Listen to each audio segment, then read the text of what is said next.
Hello and welcome to Pit Stop Procrastination, the pit stop for your thoughts when you just want to debrief the race. You are joined by Remy and Zoe. Hello, Zoe. Hi, Remy. How are you? I'm good. How are you? good, thank you. Good. This week we're in the US for round 19. What a roller coaster of a weekend. The McLarens came together again. Strategy was weird, pit stops were slow, and you can feel that tension brewing. Meanwhile, Red Bull looked calm, collected, and completely in control. Max didn't appear to feel any pressure at all this weekend, and it feels like they've come into their own in the last 3 races, while everyone else just can't keep consistency. It's clear that the momentum is shifting. Mercedes and Ferrari were solid in parts too. George continues his insane consistency this season. And even though the 1-year contract has everyone talking, he's proving why he deserves a longer one. And Charles finally had a good race strategy. Who would have thought? Finally. So let's get into Austin. Zoe, what just happened? Wow, what a weekend. Wow, what a weekend. I would love to start off how we always do and talk about how we watched this weekend. Do you want to talk about what you've been up to? This weekend was chaotic watching for me. Yeah. So I have been in Sydney this week. So I woke up on a work trip. So I woke up and tried to watch some of the sprint quali because it was happening that morning. And then I had to try and finish watching it when I got home. I watched the sprint race in the morning in Phillip Island the following morning in a caravan, which was really fun. And then I had to catch back up again on the actual qualifying, I think. I don't even know. And then I got to watch the race normal at home this morning because I was on at 6 a.m. That would have been such a treat. It was literal chaos this weekend, me trying to watch this. Yeah. I was also attending the MotoGP. Yeah. And I was also watching the MotoGP this weekend. Oh. So that was insane. Yep. What about you? Where were you, Zoe? So I was also at the MotoGP, but on the Friday, so I had the whole weekend clear to watch this, which was great. Lovely. I just kind of watched it. Obviously, it was yuck timing when it's in the US. It's so annoying. Yeah. And then I watched the race before going to work this morning, so that was good. I do like that time. 6 a.m. race start. I hate it. I like it because that's when I normally watch it back myself. Yeah. Whereas I'm I have my routine. I like to get up in the mornings. I like to exercise. And I like to go to work. So yeah, I would rather it be later because I can sacrifice the sleep. Yes. Later on the Sunday night. I feel you. Okay. But yeah, let's talk about MotoGP for a second. Oh, yeah. It's kind of funny. You've always been a MotoGP girly. Yes, yeah. And I've been supportive, but not there. Yeah. And so went to the MotoGP on Friday and I'm fully obsessed. It's so good. And it's also really annoying because now I have another thing I have to follow. But I was texting you on the weekend. What do you mean there are brothers that were on the same team? On the same team. And what do you mean this guy's just won the championship after 6 years? And yeah, it's been an insane season of MotoGP. Yeah. Regardless, if you're a fan or not, this season has been unbelievable. And this was my first one that I've seen in person. So that was really special for me to go on the weekend. Cool. I loved it. Yeah. I was really sad that Marc Marquez and Jorge Martin weren't there. Yeah. I'm learning who these people are and also agree, very sad. Yes. Yeah. Current world champion and I guess this year's world champion because he won it 2 weeks ago. Yeah. Which is nuts, right? Yeah. So crazy. I wonder what the stats are on that. It must be the biggest winning margin with that many races left. So impressive. That would be interesting. So impressive. Yeah. Very, very cool. And the MotoGP is just so much more accessible than F1. It was so refreshing. It's unbelievable. Yeah. The access to drivers that you have all weekend is next level. My husband was at the MotoGP as well. Flex. He got flex. He got 8 signatures or 6 signatures. Really? Yeah, I'll have to show you. Unreal. Yeah. And just even you can get a GA ticket at the MotoGP and see everything. Yeah, Phillip Island was really good for viewing. It's quite elevated, so that was quite nice as well. It was insane. They go so fast. Oh yeah. It was so easy to get in and out. The tickets are so cheap. Yep. It was just what I imagine F1 to be 10 years ago. 100%. And I'm very sad that I never got to experience that kind of version of F1 because it's so much better, to be honest with you. Absolutely. Even you did as well, a quick paddock walk. Yep. And the paddock is night and day different between MotoGP and F1. The only paddock I've been in F1 was at Austin. Yep. Ironically, we're doing the Austin episode today. So yep. But like that was fully insane. Obviously it's in the US, so it's probably maybe like a little bit more than usual. But there was like celebrities walking around, there was games, there was like the drivers were like, you know, running around, like trying not to be spotted. MotoGP was like pretty chill. We kind of just like walked around. It was like quite calm. A couple of drivers came out, people took photos and it was like chill. Yeah. So different. Yeah. So different. Yeah, and I really like that. They're just more like normal people, which I liked. It was way more chill. I hope it stays like that. So we'll see what happens. I do too, because I would like to go every year now. Like I tried to take Dylan, but he was like, we're not driving to Phillip Island for a day. Like I'd already done that. I was like, it's totally doable. It was easy. But I didn't drive down, so that's kind of funny. The park passes are like $99. You know, like it's so easy to do. Super accessible. Yeah. And really fun. Such great racing. Yeah. Loved it. I'm a big fan. And so I'm glad. With the Netflix show for MotoGP coming out next year, I really hope it doesn't ruin it for us. No. It'll be great, I hope. Yeah, we'll see. Now, we did a little bit of a teaser before at the end of last episode, just kind of talking about your Oscar story with Austin. And I thought this would be a really good place to start. Yep. Before we dive into what actually happened in Austin. So take us back to last year. Yes. Tell us your Oscar story. Well, okay. So I just like really forgot that this like happened. So funny. And then I like didn't tell you for ages and you were like, what? I know. It's kind of funny. Like literally months. It's so funny. So basically I was in Austin last year for work and we had an Oscar appearance that day. And he like came to the box and it was like so chill, like compared to Melbourne, it was so chill. Like no one was really crowding around, like out the back. We had a huge crowd out the front waiting for Oscar. That was lovely. But like it wasn't as like hectic like backstage. It was like 4 of us and Oscar just like chatted with us for like a few minutes while he was getting mic'd up and it was like all nice and chill. And he went out and did his thing. We had a great little like appearance for him. It was lovely. And he came back out and he had like maybe like 3 minutes like just with us again. Yep. And we got him to sign some stuff and my friend was trying to get him to do some like content, but he didn't have time for that. But I was like, I have these F1 cards, like can you sign them? And he was like, yeah. And I was like a bit nervous to ask him because I don't know if you guys remember, but I have said before that I kind of know Oscar. Not really. No, but you do know Oscar. we know of each other, I suppose you would say. Yeah. So I was like a bit embarrassed to be like, can I have your signature? Because I felt like I didn't want to be that person that's like, oh my God, remember me from your past? You know what I mean? Yeah. So my friend helped me like ask him. He's like, yeah, of course. He's like signing away and we're kind of just like standing there. And I didn't make any small talk because I didn't want to be like, remember me? So anyway, he signs like my stuff and it was really cool. Said hello to us and everything like that. And then he like left. And then one of our friends that we work with, he is in contact with Oscar's manager. And he was like, oh, Remy, they were talking about you in the car. And I was like, what? And he's like, yeah, Oscar's manager was like, oh, did you know, like, apparently that was Remy. Like, do you know her? And I was like, yeah, I know Remy. Like, I remember her.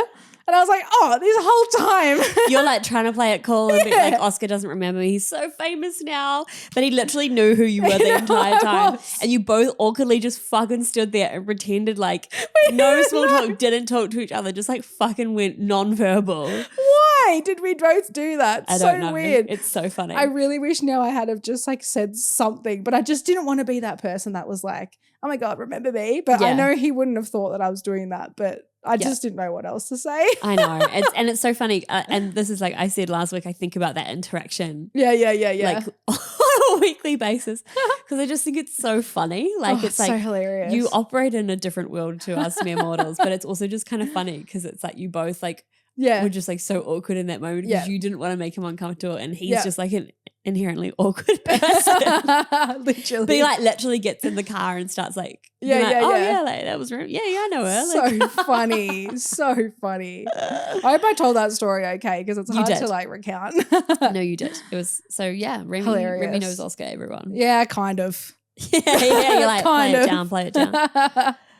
Okay, well, the only other thing that I wanted to talk about before we dive into the episode, this is a very long intro today. Yeah. But the tyres for this weekend, so we had a C1, which was the hard, and then we skipped a compound and then we had C3, C4. Mm-hmm. And I thought that was really interesting because they tried that at Spa as well. But because it was a wet race, we didn't really see what happened. Yeah. And I thought it was really interesting because the Pirelli director of motorsport, Mario Isola, and again, apologies, I'm probably saying that really wrong.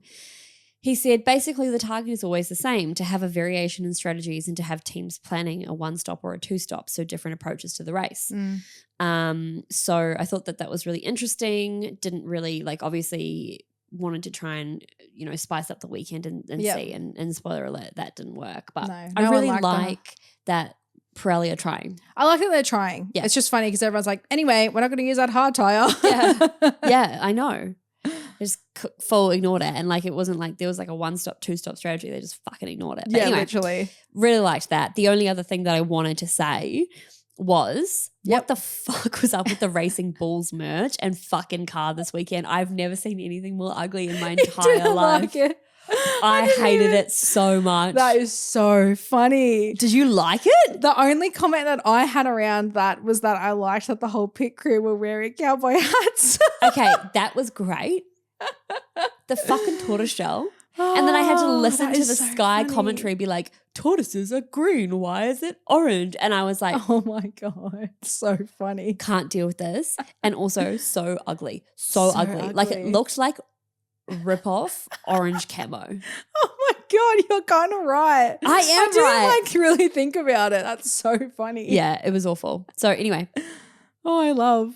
Much there. But anyway, I reckon we skip practice because nothing happened. Yeah, I need to talk about it. We've got too much to get through. There's a lot, guys. Yeah. Sprint qualifying. Again, we probably shouldn't spend too much time here. Yeah. Did you have any thoughts? Well, it was just kind of showing us what the beginning of the weekend was kind of going to look like with all the traffic that was going to be in qualifying. Absolutely ridiculous. Yeah. Everyone really waiting to the last minute to get their laps in. And so many people just not getting their laps in because of the timing. Nuts. Just not working out for them. Yeah, it's so quick. I always forget how quick the sprint quali is. Yeah. And then we got to see Nico in P4. Yeah, which was crazy. So good. So I'm really proud of him. Smashed it. Yeah, I think he did really well. He did really well. Okay, well then let's just dive straight into the sprint. Yep.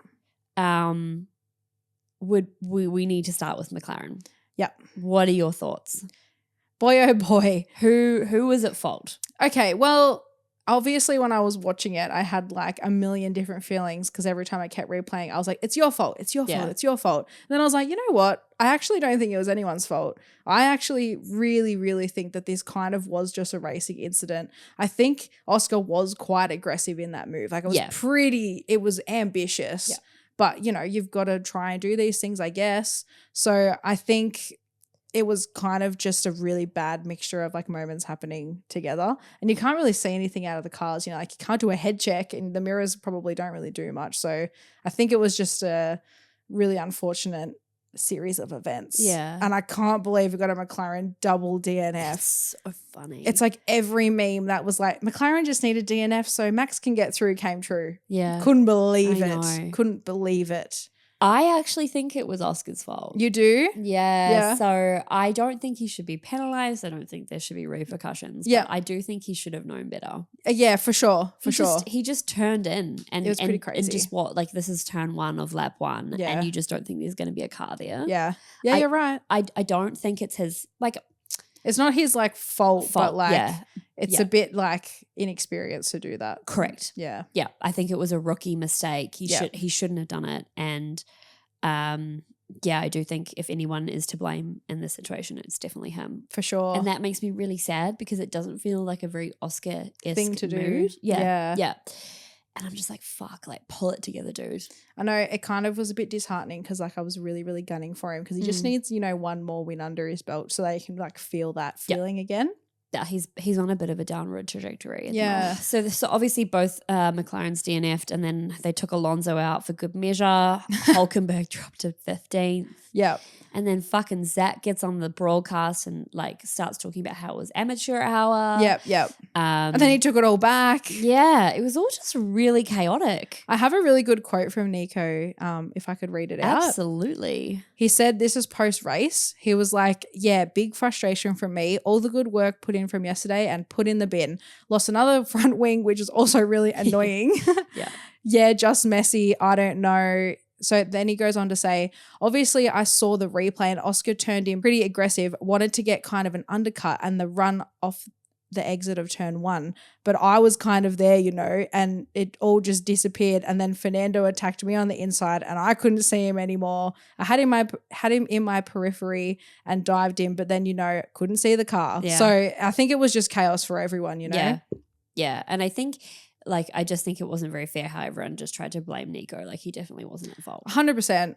Everyone basically just was quoting that it was messy. Like Lando actually said it's people further back that are just being a bit careless and wear the consequences of that, is what he said. Yeah, which was kind of funny. I don't know. And Gasly was like, I think it was a complete carnage from my POV. Yeah, fuck.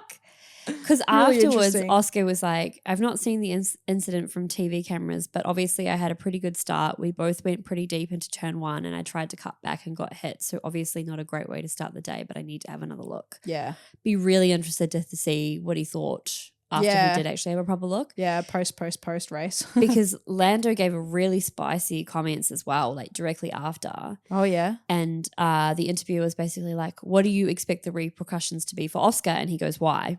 Huh.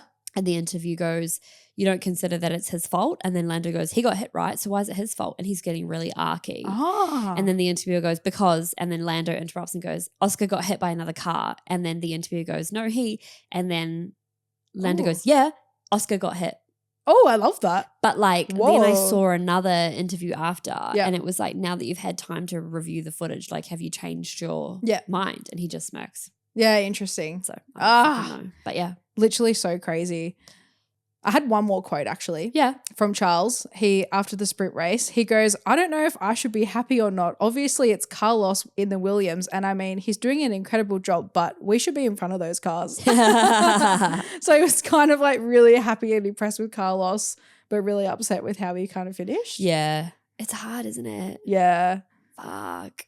Okay, then the other big thing was the Stroll and Ocon crash. I knew you were going to make me talk about this. Oh, like Lance is a fuckwit, is he not? There was literally insane. I watched like the replay over and over and over and over again, and he literally just goes, bow, and I'm like, why would you do that? Like he just fucks his car. Like it's so crazy. Like I literally left notes and I was like, Lance just launched into Esteban. He's so dumb. They both end up with DNF and Lance got a 5-place grid penalty for it. Like he's just so dumb. Like what's he doing? I think on the broadcast they were like, no question who's to blame for that one. And then I left another note going, Lance then tried to drive off. God, I hate him. Everyone knows you can't drive unsafe. Like, you know how he just like tried to drive around the track? There's literally shit everywhere. And I'm like, you're just making everyone, you're like a billionaire baby, like doesn't think about his fucking actions. And so you're just like leaving debris all over the track. Oh, yeah, it was absolute carnage. And this is such a tangent. I'm losing my mind, but every time I say the word debris, I think of Nick Debris. Oh my God, stop. Anyway. Chaos. Basically is all that was. Poor Ocon, kind of. Yeah. He's just driving along and they got hit anyway. Yeah. But it was great for Carlos because he got P3. Absolutely. That unicorn is working overtime. Oh no, it was really nice. He was really, really like cutely happy. Yeah. Like he was kind of just like beaming afterwards. And I was like, that's what we want to see from you, Carlos. Yeah. And then George's beautiful overtake attempt on Max as well needs a mention. Yep. It obviously didn't stick, but Yep. he just, it was just beautiful, like the way that they were squabbling and fighting. Yeah, and Max was even like, whoa, we can't do. And I was like, that's when you know you've done a good job. So yeah, that was honestly pretty crazy. I think I did write that was so random because he kind of took the corner and then Max basically had to like get out of the way so that they didn't both like go off. He just lunged from so far back. I was like, yeah. It was unreal. So I'm glad that Max moved and then it just kept going because I would have hate for them to both have been taken out then. Yeah. But it was a bit of spice. It was. And I like that someone's like putting Max to task, you know. It felt like a Max move.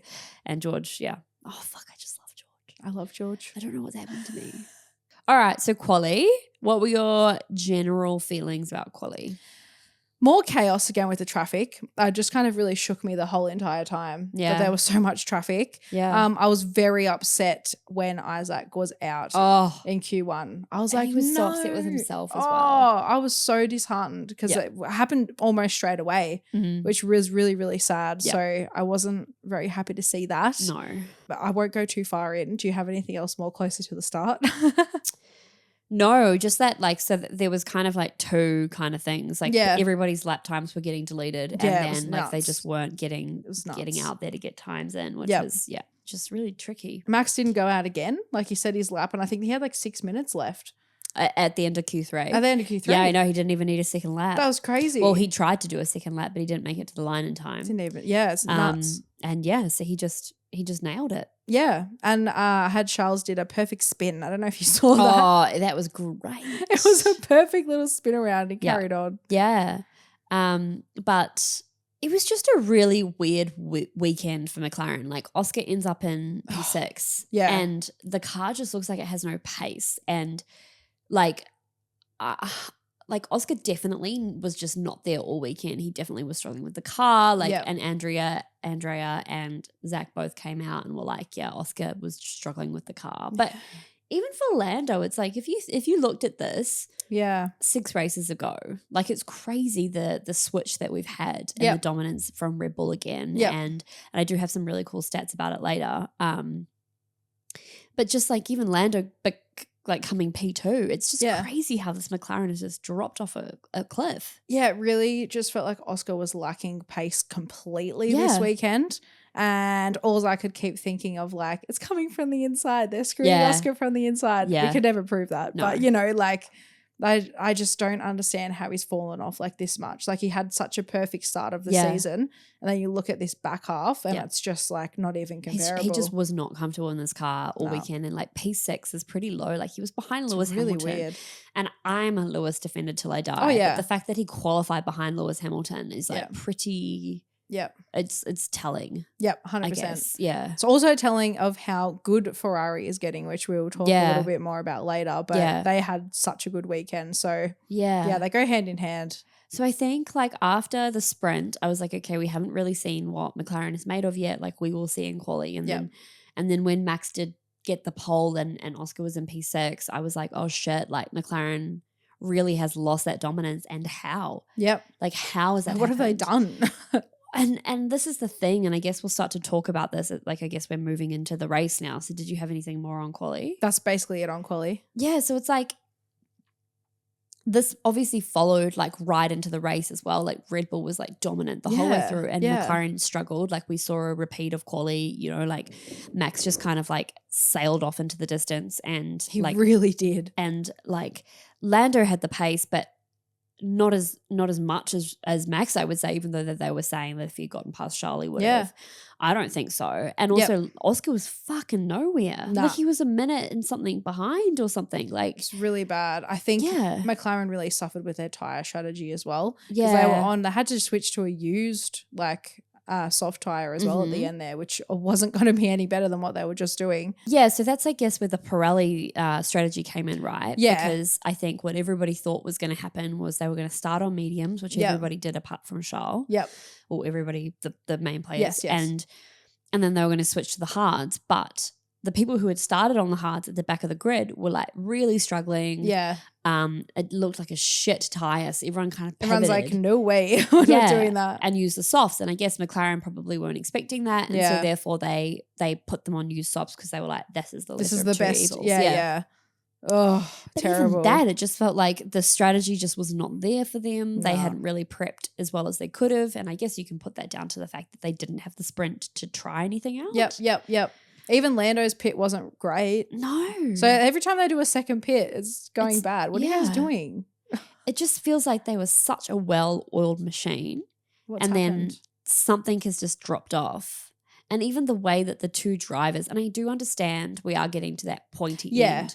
And so the pressure is intensifying. Yep. But even the way that Lando doesn't seem to give a fuck anymore what he says, you know, like we obviously had the comments last week. We've just had him like bite this interviewer's head off. Yep. And I know he's always been like that, but it just feels way more exacerbated at the moment. For sure. It's definitely the tension at this point in the season now because there's only a few races left. Yeah. But maybe they need to do some internal team bonding, as I keep saying, because obviously something's not meshing right somewhere. Maybe paintballing or something. Fuck, Paintballing. I don't know. But it's just really interesting because I do think Oscar's obviously fallen off a cliff the last 3 races, but like McLaren has since Zandvoort as well. Yeah, for sure. Yeah. You're so right. You're so right. Really like sad to see, you know? I hate to say it, but like I think that Lando is like performing really well considering the car that he has underneath him. Because sure. I don't think that this McLaren is the McLaren. No. Well, it is the same, obviously, McLaren of earlier in the season, but everybody else has kind of come up to them. So it's not that dominant McLaren we're used to seeing. And I think like, you know, the way they've called their strategy all year, I think it's like finally coming around and biting them on the ass. Oh, yeah. Because now they're at the critical part of the season and Red Bull is cool, calm and collected. Yeah. And McLaren is like scrapping together this end of the season. And I'm like, you guys had it. Yeah. You just let it go because you kept doing all these silly little things. Yeah, like papaya rules. Yeah. I don't know. No. Can't hear that phrase ever again. I want to talk a bit more about like the Red Bull dominance. Like, Yeah. what the hell has happened? It is unbelievable. I think it just goes to show the kind of like determination that Max has. Like no matter what is happening to you in the season, you always like put your head down and keep doing your best no matter what. Even if you think that you can't win the championship, you just keep going. And look what's happened. Yeah. They've all kept their calm this whole time and just trying.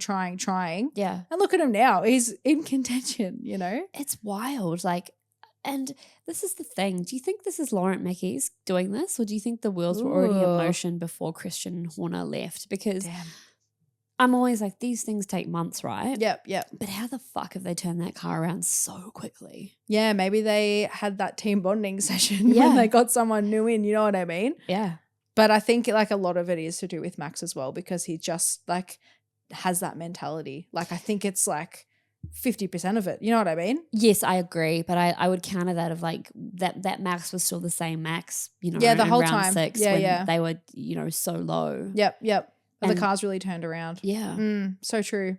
And obviously, like, we can see that with Yuki as well. Like, obviously, you are so right with, like, the 50% because that's why he's getting P1s. But, even Yuki getting, like, P7, it's like this car is definitely better. Yeah, you're right. Even Yuki's been doing really well. Yeah, like I'll bring it out now because I actually think it's probably helpful for this discussion. Yeah. But in my By the Numbers segment later, I had a bit about Yuki, and basically he has scored 16 points in the last 3 race weekends, and he managed just 12 in the first 16 races of the year. So he had 12 points for the first 16 rounds. Yep. And then in the last 3, he's had 16. So good. Yeah, Yes, so Yuki. that car is definitely it's getting there now. getting there. Which is really nice to see. Yeah. I'm a bit of a Red Bull fan these days. I am too, which is so weird. I'm not really a team girly. I mean, just Ferrari and then like my couple of drivers. But like Red Bull recently, it's come in. Yeah, 100%. Ferrari had really good strategy as well. Really good. I was so impressed by them this weekend. Yeah. They were really like up that top half, which is exactly where you want to see them. 100% like they could have gone even further, but it's okay. Like I think they did really, really well. I was very proud of them both. I did have Lewis on my podium predictions, but that's okay. Different man in red up is okay. It's okay. Really impressed by them. Like it seems like Lewis is not complaining less, like is less frustrated these days. Yep. Which is really, really nice. And again, I think the team bonding, 100%. Yeah. Like their strategy seems to be good. Everyone seems to be aligned. They did race each other a couple of times. That was funny. That was crazy. I was like, this is very, very cheeky and it's maybe slightly uncalled for, but it was fun to watch, so I won't say that. And they also seemed to be on good terms. Like they were racing and they weren't like mad about it, which I also think is nice. Yep. I think that they have handled that situation better than McLaren, even though it's not the same pressure. Yeah. But I think that they have like allowed them to keep racing this whole season, really. Yep. Which is important. Agreed. Yeah. Well, what was your favorite battle of the race? My favorite battle I've got Lando and Charles, so like laps 16, 19 and 51. Yeah. Because they were all like such good moments and I was so proud of Charles for like the way he was defending. I completely agree. Oh my God, that was really, really some of my favorites. But then the Lewis and Hamilton moment on lap 23, I said like bitch stupid, but it was fun. What did you have? I think my favorite battle was just the continuation of the Lando Charles fight. It was good. Like Charles, like he defended so well, I thought. Yeah. And obviously Lando as well. Like, God, it pains me to say, but like I did warm to him a little bit this weekend. He did well. His tires were done. Yeah. And it looked like there was going to be no return. And then he managed to get past Charles, which I was like, that's really cool. I'm really happy for you. Yep. He did well, Lando. Yeah, he did. He's okay. He did. I feel like he still got coached from the sidelines, but he still 100% he did. They fucking talked him through that. He was ready to jump off a cliff. Yeah, they had to talk him down. Yeah. Who do you think drove the best? Well, I'm annoyed because I had Charles because he did such like great overtaking and defending, and then he actually did win driver of the day. Yeah. But I think Lewis just did really well as well. Like it was just great to see him perform like that in that car. It was really cool. Yeah. I really was hoping that Oscar was going to catch him as well, so that we had one more battle at the end, you know, but fight. That's okay. Yeah. I also think that Lewis is my driver of the day. He did so well. Love to see it. And just like that he wasn't like complaining, like he wasn't unhappy. Yeah. You know, like he was just having a good time, and that's when I love Lewis. 100%. So, yeah. Did you have anything else to add for the race? We have to talk about I think it was on the last lap or the second last lap. Oh, yeah. We have to talk about it. So basically they came over the radio. Get rid of him is all I have to say. He doesn't deserve it. They came over the radio to Colapinto and they were like, all right, everyone just hold your positions. Like everyone's doing well. And he's like, no, Pierre's slow. And he just overtakes him. And I was like, that's so rogue. And then Bortoletto overtook Gasly as well. So sad because they were like holding position because of the fuel and the plank wear and all this stuff. So it's not like Pierre was going slow for fun. He was literally doing on team orders. And also like you're fighting for P17 and P18, Franco. It was so insane. But he's slow and then just overtook him. God, it really fucked me off. Like it was funny to me. I was like, you don't belong here. I was like, you know what? Let's just have a bit of fun. We're at the end of the race. I did think it was ridiculous. And I was like, you're going to get in so much trouble from your team. Yeah, I hope he does. Disobeying them. Yeah, was not happy. Gave me a good laugh though. God. But yeah, that was a race. It was a pretty steady race. Nothing crazy, not really, really boring, but not really, really exciting. Yeah. But I do love this as a track, yeah, and it's been extended to like 20 something. Yep. So that's really amazing. Yep. And I just got a bit nostalgic, you know, looking back, being there last year. It's a really good one to go to. Such good vibes. We'll have to go back together. I'd love to go again. It was really good. Oh, yay. And now it is time for a radio check. Yay. Okay. My first one that I have is really funny. It was from early on in the weekend. Yep. And it was Isaac Hajar's engineer. Oh, yeah. And he was like, Bottas, 2 pushing. Bottas now. And then Leclerc, 8 seconds. And then Isaac goes, yeah, mate, stop with the Bottas, mate. There's no Bottas on track.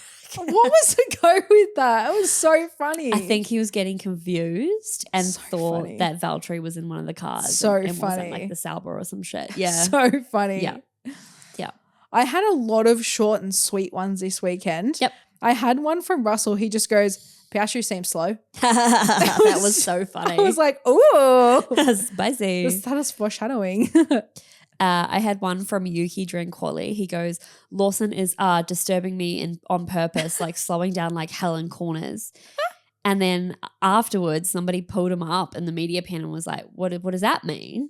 And he goes, Lawson is always the usual story, always doing something on purpose. Oh my God, that's so They're cheeky. full beefing. And then Liam, somebody asked him about it and he goes, I have no idea what he's talking about. That's so funny. Oh dear. I love the dobbing in radio. So Charles was like, track limits for Norris. That's actually funny because I put it in here because it kind of belongs here. But Lando, when he was in the media pen after the race, he stops his interview, turns around and like, because they're like showing things on the TV, and he saw the move that George had made or tried to make on Max, that overtake we were talking about before, and he goes, oh, it's just like last year. Yeah, that was really funny. Oh dear. Another one from Lando I had, he was just like, box because he was like waiting for them to like, let me come in. Yeah. And then with Lando, when he was being told about the black and white flags, and and he was like, I know. Like, I know. The only other one that I had, they're all like pretty stock standard this weekend, but Max was just like, I'm just suddenly sliding a lot. And then like, but he's just still was completely fine. Yeah. The only other one I had was what you mentioned just before. Yeah. When Franco was told to hold position, he just goes, what? And then and I've written here, and then doesn't hold position. Honestly, Franco sucks. Oh, it's so funny. I can't believe he did that. It was so rogue. So shit. So freaking rogue. Okay, now it is time for the T section. This is a really, really meaty fucking section this week. Yeah. So buckle up, everybody. So I'm not sure if anybody has seen. I feel like McLaren is trying to bury the shit out of this story. Yeah. But like I've got the goss. So, amazing. I've been waiting. So there's this driver called Alex Palou. And basically he was driving for McLaren in IndyCar. Mm-hmm. And he pulled out of the contract. Yep. And so McLaren is now suing him for it. Yep. So basically at the center of the case is the relationship between Zach Brown and Alex Palou. Yep. And the promises that were like allegedly made. So Alex's team argues that he only ever agreed to join McLaren with like the end goal being an F1 seat. Ah. Yeah. And McLaren is suing Alex for $20 million, claiming that they lost that amount when he decided to renege on the deal to join. Yep. So in presenting their defense, Alex's team has like gone full down, like, you know, like really dramatic, like pulling these like things out. Yep. And he basically has accused McLaren of using the Formula One seat as like a negotiating tactic when it was never really on offer. The dramas. Yeah. So they are saying, Alex's defense team is saying that McLaren hid the negotiations that were going on with Oscar Piastri at the time. Oh. And the first time that Alex was made aware of the Australian joining McLaren was the fucking infamous tweet. Oh my God. Yeah. Stop it. Okay, I understand without my consent that like Alpine has put out a statement. So that's when he found out. So he's basically saying, I've been kind of like dragged along this whole time in IndyCar, like they're going to put me in an F1 seat like alongside Lando. And then he finds out through this Oscar tweet. So it's just like another like added to it. That's nuts. But yeah, so it's Zach Brown that they've targeted in their defense. So like his lawyers are basically saying that Zach had admitted at a dinner with Alex's team that he never wanted to sign Oscar, and that it was instead a choice of Andrea. Yeah. That's so crazy. Yeah. Oh my God, Zach. Yeah. And so, and this is Andrea Siddell, who is the old team principal, not the current one. Yes, yep. And so basically, apparently, Alex's lawyers are saying that Zach Brown had said that if Oscar did not pass muster in 2023, the seat would be Alex's in 2024. Oh my God. And he's also said another piece of evidence was that the former McLaren IndyCar team manager, Gavin Ward, was like said that McLaren required its members to use WhatsApp's 7-day disappearing message function in order to cover their asses in lawsuits. Oh my God. This is all alleged, but yeah. And another example, they had Zach Brown telling recipients to delete exchanges in a conversation that would not look out of place. Oh my God. Yeah, so it's really confusing that McLaren would go to court for $20 million. Like I understand it's no small sum. Yeah, in the yeah. grand scheme of all them. this shit coming out. And so My like God. Zach's in court like during the week and then flies to Austin. That's nuts. But no one's covering this. Yeah, I was talking to my friend about this and he was like, what's happening? And I was like, you'll find out on the pod. So he's going to fill me in. Here we go. Isn't that crazy? And so it's all still Crazy. coming out, but basically Alex's defense team are like coming in hard for Zach Brown. And I think the most interesting thing out of that is like Zach is, if you are to believe what Alex's defense team is saying, he never wanted to sign Oscar. Wow. Yeah. Well, you don't want to hear that, do you, Oscar? No. That's not very nice. And I'm kind of like, does this make sense with the whole narrative that like Zach loves Lando. Yeah. Blah, blah, blah. Oh, I feel so bad for Oscar because he had such a controversial entry into F1 and it's still following him around. Yeah, isn't it? I don't think it's controversial. I think you can do whatever the fuck you want. Yeah. So there you go. Wow. Huge. Yep. So stay tuned. We'll keep you updated. But Also, I added this in here because I'm a business girly.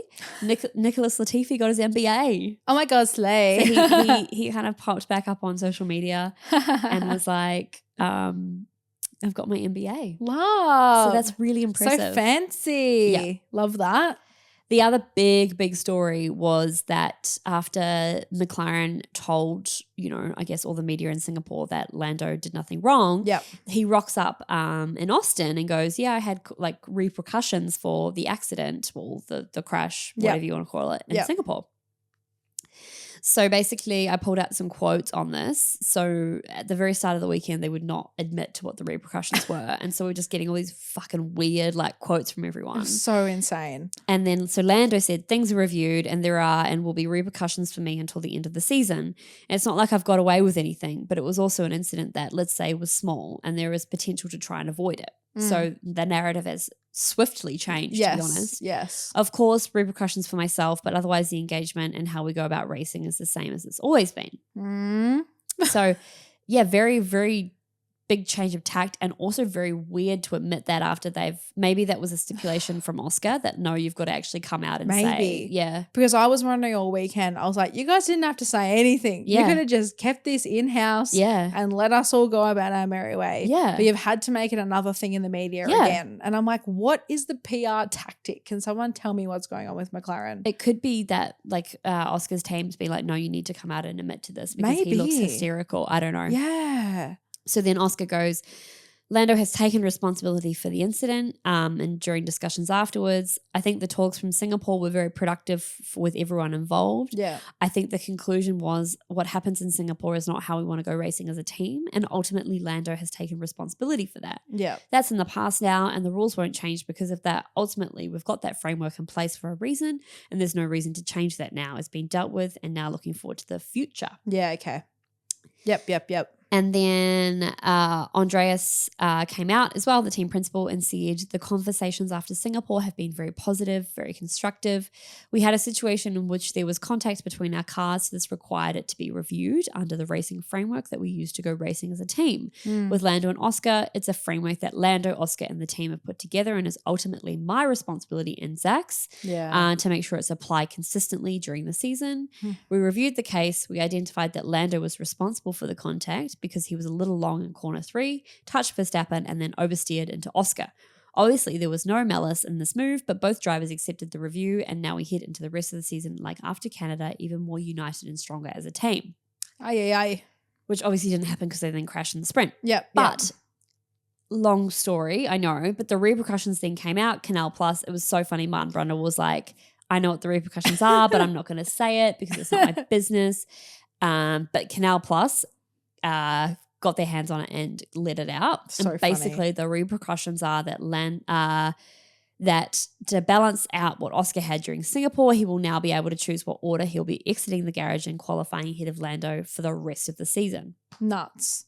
Yeah. So crazy. I just feel like they keep making it such a big thing. And I don't like it because people are just like grabbing hold of it and making these huge narratives. You know what I mean? Anyway. No. Yeah. I completely agree with you. McLaren need to get their shit together because it's not a good look is what I'm saying. I just think they should never have admitted out. Like they should have just left it because it became the whole story of the weekend. 100%. We all would have forgotten about it if they just didn't say anything. And then like after Oscar obviously crashed into Lando, I say that in inverted commas because the whole crash in general. Yep. Everyone was like, well then does Oscar get repercussions? Yeah. Does it just keep going back and forth, blah, blah, blah. They're going to let the championship get away from them because they're getting too caught up in all of this. It's not good for the team. Yeah. I have a quote from Lewis Hamilton because there was quotes that Christian Horner was going to Ferrari to be the team principal. I don't understand why these rumors keep coming up. But anyway, somebody asked Lewis about it in the press conference and it was really funny. He was like, I don't think it's a good idea for Christian Horner to come to Ferrari. I'm not going to talk about rumors anymore. I love that. Yeah. I love that. Yeah. So the only other one was Apple TV getting the rights to F1 TV in the USA. Yeah. Yes. We still can't really work out what the fuck that means. God, yeah. But basically, I've pulled out a quote from the I guess somebody at Apple. I can't remember who he is. But he's a big dog. His name is Eddie Q, and he explained that the changes brought by the company can improve the product for all broadcasters. He commented, "The existing broadcasters will hopefully get some benefits because we'll push working together and making the broadcast better. The broadcast goes out to everyone. I think that the technology, for example, that we brought last year in the movie and putting the cameras in the cars and things like that are things that we would like to see continued. And so if we do that, everyone will benefit." Yep.